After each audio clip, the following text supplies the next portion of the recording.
La fin de Crédit Suisse marque la fin d'une époque dans l'histoire économique suisse. La banque a été fondée en 1856 et vient d'être achetée par UBS pour 3 milliards de dollars. Le sort... Pardon ? De francs. De francs. Alors, excusez-moi, de francs. J'ai pas l'intérêt de dire des bêtises parce que je vais être repris, mais c'est très très bien que vous vous corrigiez.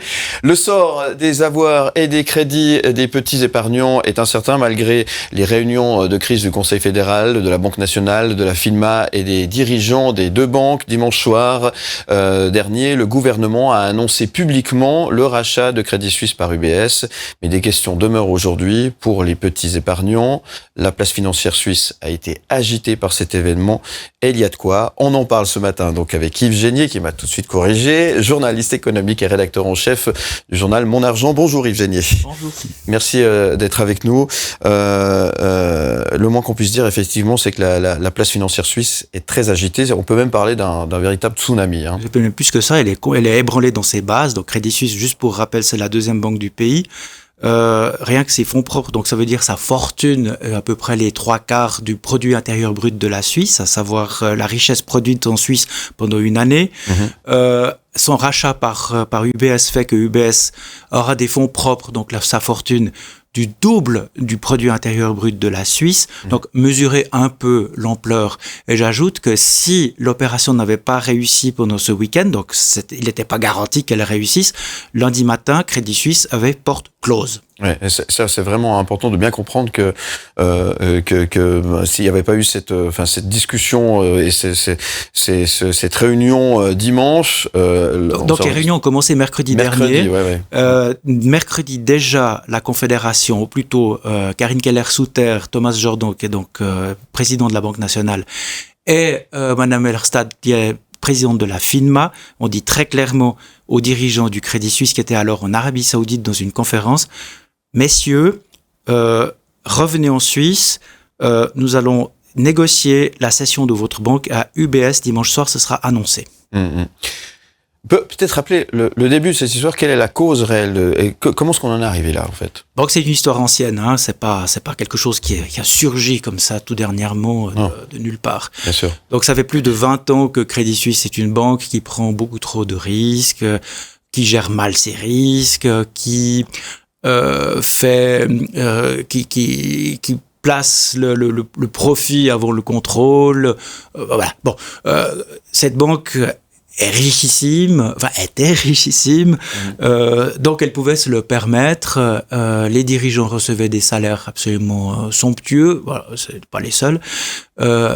Mais pour appliquer des contrôles qui étaient manifestement défaillants. Au début, ces choses-là passent parce qu'on se dit les autres banques font la même chose. Celle-là est un peu plus risquée que les autres, mais comme elle gagne beaucoup d'argent, on passera l'éponge. Mais à un moment donné, vous avez quand même un écart qui se creuse entre cette banque et les autres banques. Les gens commencent à s'en méfier de plus en plus, se dire il y a quand même beaucoup de cadavres dans les placards de cette banque. On a régulièrement des scandales qui émergent. Ça commence à coûter cher. La méfiance s'installe et à la fin, vous n'avez pas un événement précis qui précipite la chute, mais une accumulation d'événements.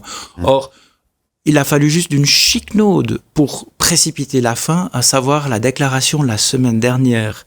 Il y a juste une semaine, donc, imaginez, il y a 8 jours, mercredi matin, lors d'une conférence en Arabie Saoudite, du premier actionnaire de Crédit Suisse, qui est la Saudi National Bank, donc une banque saoudienne qui appartient à la famille royale saoudienne, à qui on posait la question: est-ce que vous êtes prêt à mettre encore plus d'argent dans Crédit Suisse? Qui a répondu non. Et cette simple déclaration a eu un effet absolument dévastateur parce que les investisseurs dans le monde entier se sont dit: si les Saoudiens, qui sont les premiers actionnaires, ne veulent plus mettre un centime de plus dans cette banque, ça veut dire que cette banque, elle est vraiment pourrie. Et donc tout le monde a voulu en sortir le plus rapidement possible, et c'était le début de la panique et donc de la fin. Et c'est ce qui a déclenché ce qui arrive effectivement aujourd'hui. Il y a quelques années, on a eu aussi un épisode compliqué avec UBS. La Confédération était venue en aide à UBS. Pourquoi est-ce qu'on n'a pas finalement ce même cas de figure aujourd'hui? C'est deux problèmes complètement différents, j'imagine, mais pourquoi est-ce qu'aujourd'hui c'est une autre banque qui vient reprendre Crédit Suisse, UBS du coup? Alors, vous imaginez juste, en 2008, nous étions en pleine crise financière. Donc, Lehman Brothers, qui est une banque d'affaires américaine, venait de faire faillite. Pratiquement tout le système financier mondial était en train de s'effondrer. Les banques ne se prêtaient plus les unes les autres. Donc, vous savez que pour bien fonctionner, les banques doivent s'emprunter ou se prêter de l'argent à la fin de la journée pour équilibrer les comptes. Donc, ça fonctionne sur la base de la confiance. Si vous pensez que votre contrepartie ne va pas rembourser le lendemain matin, vous lui prêtez pas. Donc, le coût de l'emprunt pour une banque explose. C'est ce qui est arrivé au Crédit Suisse la semaine dernière. D'accord. Donc, pour revenir à l'UBS en 2008, il s'est passé exactement la même chose. Mais sauf que à l'époque, les problèmes n'étaient pas dus à manque de confiance, mais c'est que UBS était véritablement mal engagée dans les subprimes. Elle avait investi beaucoup trop d'argent dans des produits financiers, donc étaient investis dans des hypothèques pourries aux États-Unis particulièrement, et dont la valeur était en train de s'effondrer complètement. Cette banque avait beaucoup trop investi, ses engagements dépassaient ses fonds propres, donc elle était concrètement menacée d'une faillite à très court terme, en quelques jours. Et c'est pour ça que la Confédération est intervenue avec la Banque nationale. Et la Confédération, à ce moment-là, a mis 6 milliards de francs qu'elle a prêté à la banque. Cet argent, il lui a été remboursé quelques temps plus tard avec intérêt. La Banque nationale a repris à son compte le portefeuille d'actifs pourris d'UBS, ce qui a permis d'assainir le bilan d'UBS, c'est-à-dire en fait de lui permettre d'être à nouveau dans le vert, si on veut bien. Mais pendant une année, UBS a été sous tutelle de la Confédération. D'accord, ok. Donc voilà, là on ne pouvait pas imaginer de sauver Crédit Suisse de la même façon. C'était pas possible. Les problèmes sont totalement différents. Crédit Suisse est solvable. C'est ça tout le paradoxe de la chose.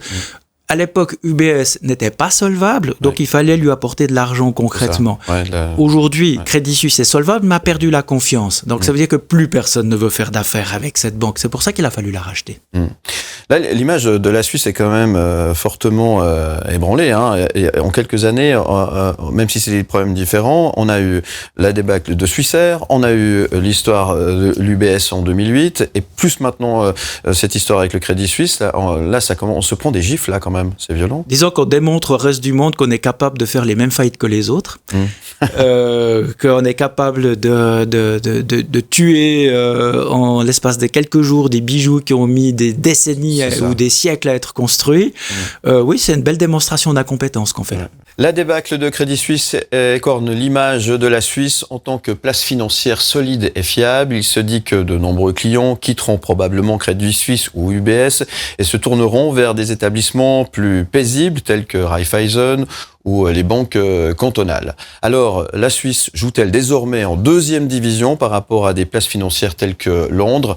Eh bien, réponse ce matin avec Yves Génier, journaliste économique et rédacteur en chef du journal de Mon Argent, qui est avec nous pour tenter d'éclairer notre lanterne sur ce sujet, justement. Est-ce qu'on joue maintenant en deuxième division, alors ? Pas encore. Pas encore. Le reste UBS. Donc UBS a même gagné des points avec cette histoire, puisque maintenant elle se hisse. Elle était déjà l'un des tout premiers gérants de fortune. Donc, banque qui gère les avoirs des personnes vraiment très fortunées, était l'une des principales banques dans ce domaine-là au monde. Maintenant, elle a même gagné des places. Je crois qu'elle se hisse au 3e ou 4e rang pour la gestion de fortune globale dans le monde, et depuis longtemps, elle était numéro 1 pour toute la gestion de fortune des personnes qui vivent pas dans le pays dans lequel se trouve la banque, ce qu'on appelle cross-border ou transfrontalier. Donc ça, elle conforte encore cette position. Ensuite, elle amorce aussi son grand retour dans la banque d'affaires en rachetant Crédit Suisse. Donc elle rachète aussi la partie banque d'affaires de Crédit Suisse, même si c'est la partie la plus risquée de tout. Crédit Suisse avait annoncé la fin de l'année dernière de se défaire de sa banque d'affaires. Et ben, le contrat maintenant... cette négociation va être terminée. Ça a été annoncé hier. Donc, ça veut dire que, de facto, UBS se retrouve de nouveau avec une grosse banque d'affaires très présente à Wall Street. Alors, que va-t-il se passer avec ça ? On n'en sait rien. Mais il se fait que la Suisse continue de jouer en Ligue A. D'accord, ok. Mais vous avez dit quand même pas encore. Tout dépend d'UBS désormais. Ouais. Si la banque prospère, la Suisse prospérera en Ligue A. Si UBS fait faillite à son tour, doit être démantelé, enfin voilà. ce qui peut arriver, ce qui arrivera probablement un jour, dans un avenir assez lointain, disons, c'est pas pour demain. Non, alors là, cette fois-ci, la Suisse, clairement, dégringolera. On l'a dit aussi en antenne, on parlait, ce n'est pas qu'un problème que suisse, c'est un problème mondial, ce qui se passe là. Exact. Crédit Suisse est l'une des 30 plus grandes banques au monde, active non seulement, c'est pas seulement les guichets qu'on voit au coin de la rue, qui fait concurrence à Raiffeisen et aux banques cantonales. C'est une banque qui, d'ailleurs, si les dirigeants ont été rappelés alors qu'ils étaient en Arabie Saoudite, c'est bien parce qu'ils font de grosses affaires en Arabie Saoudite, en Chine, aux États-Unis, enfin partout ailleurs. Ils ont des grosses implantations au Brésil. Et c'est pas pour les guichets, pour le crédit aux PME, pour les comptes d'épargne de la grand-mère, etc. Non, c'est pour les grosses affaires et pour la gestion de fortune. Pour monsieur, madame, tout le monde, donc c'est plus rassurant. On l'a dit en introduction, beaucoup de gens vont certainement quitter ces grosses banques. C'est déjà fait. Et 35 milliards sont sortis là, juste vendredi dernier. Ouais, on imagine bien. Donc ils vont à la Raiffeisen ou c'est des exemples où les banques cantonales sont beaucoup partis à l'UBS. Ouais, c'est vrai. C'est plus sûr ou pas? Non, c'est-à-dire que l'épargnant de base, vous, moi, etc. S'il a des avoirs au Crédit Suisse, il les a peut-être déplacés, il les a peut-être mis dans une banque cantonale ou à l'UBS ou à Raiffeisen ou à Valiant, enfin, peu importe. Le gros client, lui, en général, surtout s'il est étranger, quand il a sorti ses avoirs, et ça c'était l'automne dernier, il les a mis à l'UBS parce qu'il veut quand même une banque suisse. C'est pour ça qu'on disait aussi la Suisse c'est encore en Ligue A.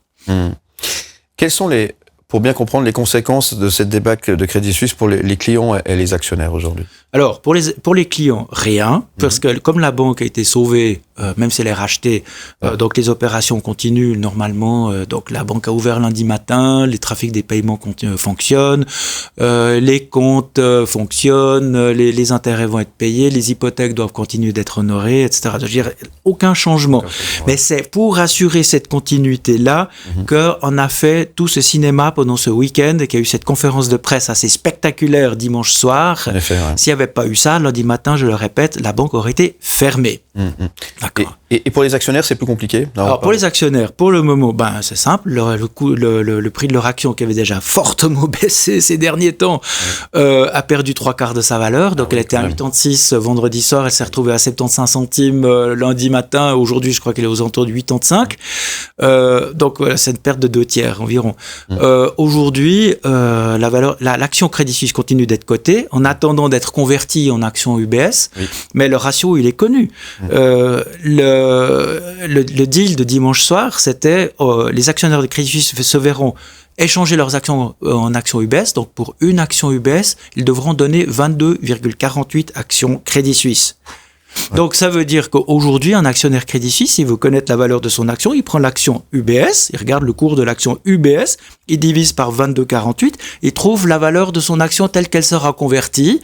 Si aujourd'hui, l'action est cotée plus haut, il faut qu'il vende. Si elle est cotée plus bas, il peut acheter. Et que vont devenir les hypothèques dans tout ça alors? Alors, les hypothèques continuent. Continuent, ça change rien. Rien du tout. D'accord, très bien. J'ai quand même cette question peut-être un peu basique. Pourquoi une telle précipitation alors? Parce que on a été confronté à un phénomène qui est tout à fait classique, courant et normal dans la banque et qui est connu depuis au moins 3 siècles, qui s'appelle la panique bancaire. C'est-à-dire qu'à un moment donné, quand la confiance disparaît, les gens n'osent pas laisser leur argent auprès de la banque, se disent si elle tombe en faillite, mon argent va être pris au piège, je ne vais pas pouvoir le récupérer ou récupérer seulement une partie, ça va être long, ça va être compliqué, etc. Moi, mon argent, je le veux dans un endroit sûr. Alors, on peut le mettre sous son matelas, mais on connaît l'inconvénient, ça fait une bosse sous le matelas, on dort mal. On peut le mettre dans une autre banque, et c'est ce qui s'est passé la semaine dernière. Les gens ont vidé leur compte, ont mis leur argent ailleurs. Si on laissait la banque fonctionner comme elle fonctionnait, les comptes auraient été vidés pendant le week-end. Je rappelle que le net banking, ça existe, que dans d'autres pays, on n'a pas forcément congé le samedi, etc., ou le dimanche, etc., donc les guichets restent ouverts. Et lundi matin, il n'y avait plus assez d'argent pour permettre à la banque de fonctionner, tout simplement. On parle de la débâcle de Crédit Suisse ce matin avec notre invité Yves Genier, journaliste économique et rédacteur en chef du journal Mon Argent. Merci d'être avec nous Yves. Ce matin, on a reçu pas mal de messages sur notre numéro WhatsApp au 079 121 9000. Vos messages, et c'est Elsa qui nous lit tous ces messages. Oui, j'en ai sélectionné quelques-unes. On commence avec celle de Myriam. Est-ce que la réputation sur la sécurité des banques suisses est menacée ? Oui et non. Disons oui, dans la mesure où effectivement on a démontré ce qu'on disait tout à l'heure, que on était capable de faire des faillites spectaculaires comme dans les autres pays. Non, dans la mesure où l'accord de reprise qui a été annoncé dimanche soir a mis cette banque-là à l'abri, donc évite un effet de contagion donc qui aurait pu se répandre aux autres banques. En fait, les banques aujourd'hui sont aussi solides, disons, qu'elles l'étaient la semaine dernière, etc. Ouais. Mais ça écorne quand même l'image de la Suisse. Oui, ça c'est clair, c'est évident. Ça donne pas une belle... Non. Ouais. Et c'est pas rassurant en plus. Autre question. Léa, sur quoi pouvons-nous essayer de faire des économies ? Comment faire des économies ? Alors, c'est la question qu'elle a posée. Sur quoi pouvons-nous essayer de faire des économies, peut-être par rapport à la situation actuelle ? Est-ce que ça a un impact sur le quotidien des gens par rapport aux... Alors, comme je disais tout à l'heure, non. Alors, pour le moment, non. Je veux dire, alors, évidemment que les personnes qui devront probablement faire des économies, c'est les employés de Crédit Suisse qui risquent de perdre leur emploi, malheureusement. On en a parlé jusqu'à 9000 postes qui pourraient être potentiellement menacés. Alors, on peut partir de l'idée que les gens qui ont des spécialisations très rares, etc., sont déjà en train de discuter pour changer d'employeur. Alors, pour eux, aucun souci. Par contre, les personnes, je pense, qui sont les plus à risque de payer vraiment cher au niveau de leur employabilité, c'est malheureusement les employés dans les secteurs administratifs, ce qu'on appelle un peu dédaigneusement les petites mains, dont le job est remplaçable, dont les emplois sont déjà occupés ailleurs, surtout si ce sont des personnes qui travaillent depuis longtemps dans la même banque, qui font le même travail depuis longtemps. Enfin, on connaît tous ce discours, ces personnes risquent d'avoir plus de peine à retrouver. Okay. Autre question arrivée sur notre numéro WhatsApp 079 121 9000 ce matin. Karim, la situation va-t-elle donner des ailes aux crypto-monnaies ? Pas nécessairement. Dans la mesure, s'il y avait eu une faillite bancaire, là, il y aurait clairement eu une fuite vers le Bitcoin, vers l'Ether et quelques autres. Oui, je le pense. Il n'y a pas eu de faillite. En fait, la Suisse a aussi démontré sa capacité à résoudre ce genre de problèmes vraiment graves l'espace de très très peu de temps. Donc ça a aussi été un point positif qu'il faut relever. Alors clairement, on a tordu quelques notions de droit, etc. Mais enfin voilà, quand on a un pays souverain, on fait ce qu'on veut. Et donc ça va pas nécessairement favoriser les cryptos. D'autant plus que, disons, l'automne dernier, c'était aux cryptos d'être confronté à une faillite absolument spectaculaire. Donc la plateforme d'échange FTX. Et là, le Bitcoin, par exemple, s'est retrouvé au plus bas depuis longtemps. Blerta, y aura-t-il un effet boule de neige sur les entreprises ? Non, puisque la banque l'activité de cette banque a été sauvée, donc business as usual. Ok.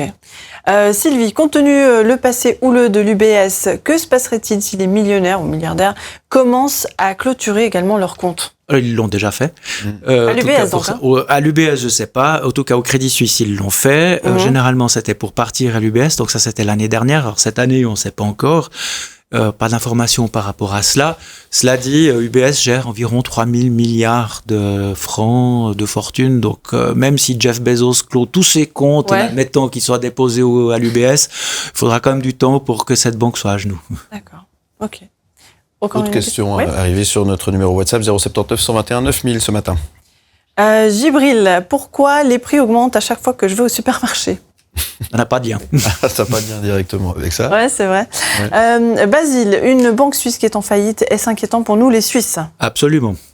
Tout simple d'abord pour les clients de la banque. Bon, d'abord, cette banque n'est pas tombée en faillite, elle a été rachetée.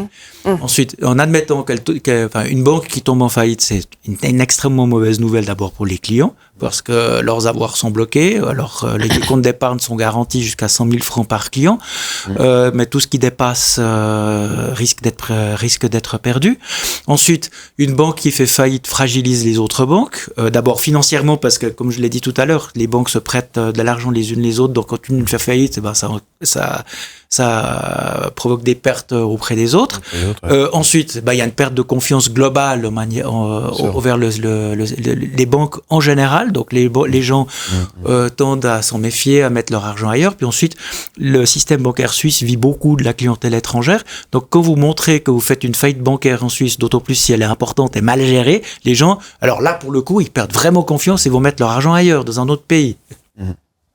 Théo, quel est le meilleur moyen afin de ne pas perdre de l'argent sur nos épargnes? Le meilleur moyen de ne pas perdre d'argent sur une épargne,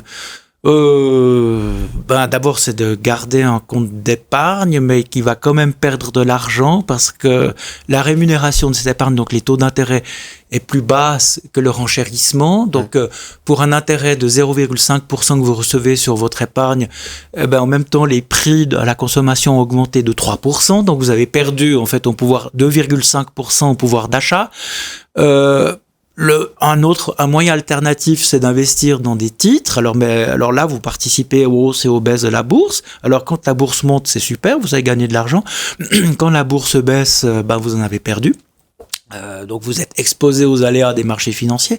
Vous pouvez investir dans des titres de placement qui rapportent au moins autant que l'inflation, c'est-à-dire 3%, mais tout en gardant dans la tête que plus vous investissez dans des titres qui rémunèrent quelque chose, plus vous prenez de risques, et donc vous risquez de perdre de l'argent là aussi. Il n'y a pas d'argent gratuit. Ça n'existe pas. Une dernière question. Dernière question, Jean. Comment va se passer cette transaction entre l'UBS et le Crédit Suisse? Ça a déjà eu lieu Ça a ou déjà commencé. il y a encore une... La transaction a été annoncée. Elle doit être mise en œuvre maintenant quand vous avez des banques de cette ampleur, surtout sur une transaction qui a été faite aussi vite, sans planification préalable. Donc c'est extrêmement compliqué, ça va prendre des mois. La direction du BS a dit une année probablement. C'est pour ça que pour le moment on a toujours les deux enseignes, que formellement ces deux banques restent concurrentes, n'ont pas le droit de se partager les informations sur les clients, le secret bancaire s'applique. Et c'est aussi pour ça que l'action Crédit Suisse reste cotée pour le moment. On parle de la débâcle de Crédit Suisse ce matin avec Yves Génier, journaliste économique, rédacteur en chef du journal Mon Argent. Merci d'être avec nous. Encore une question qui est arrivée sur notre numéro WhatsApp 079 121 9000. Oui, parce qu'on est attentif à tout ce qu'on reçoit. Oui, et là, merci on vient de pour ces recevoir messages, une d'ailleurs. question de Manuela qui dit pourquoi alors tous les prix à la consommation explosent, les intérêts bancaires ne bougent pas ou de 0% à 0,01. Ça c'est une excellente question et je trouve que c'est très bien de l'avoir posée. Tout simplement parce que les banques sont en train de reconstituer leur marge. C'est-à-dire qu'une banque, elle gagne sa vie à la base sur la différence des intérêts qu'elle paye à ses épargnants et les intérêts qu'elle facture à ses débiteurs. Quand vous prenez une hypothèque, vous payez un intérêt, mais je pense moi peut-être de 2% par année ou 2,5% par année, ça dépend du type de votre hypothèque. Et puis quand vous avez un compte d'épargne, vous recevez au mieux 0,5%.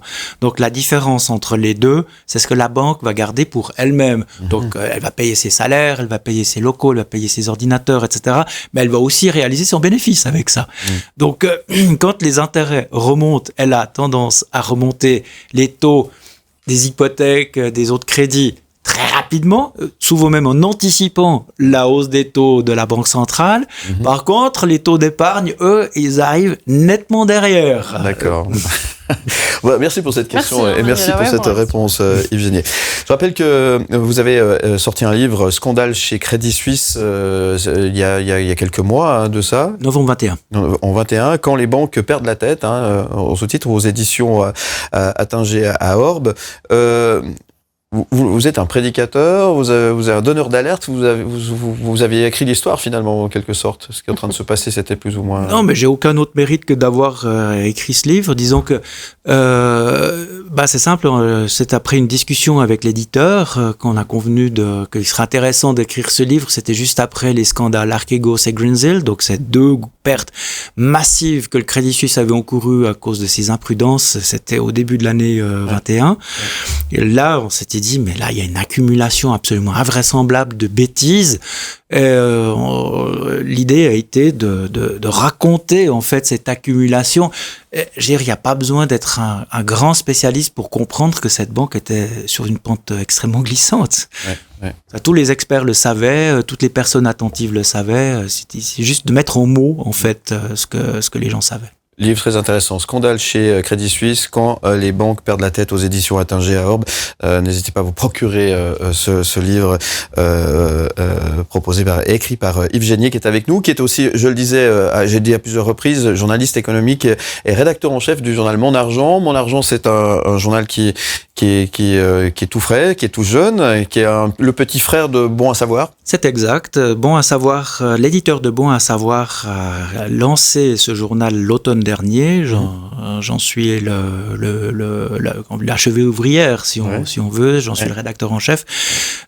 C'est un journal qui explique, qui demande au public quels sont ses problèmes, qui essaye d'y répondre, qui mène des enquêtes pour comprendre aussi pourquoi les gens se trouvent face à telle situation, comment contourner les problèmes, comment améliorer sa situation personnelle. Ouais. Et surtout d'une manière extrêmement accessible. Ouais. C'est pas du tout un journaliste de spécialiste, c'est un journal pour tout le monde, pour les consommateurs. Ouais, pour que tout le monde puisse comprendre de quoi on parle. Exact, très simple. Vous êtes en train de faire, comme je disais tout à l'heure, un peu de poésie dans ce monde bancaire. On peut l'imaginer.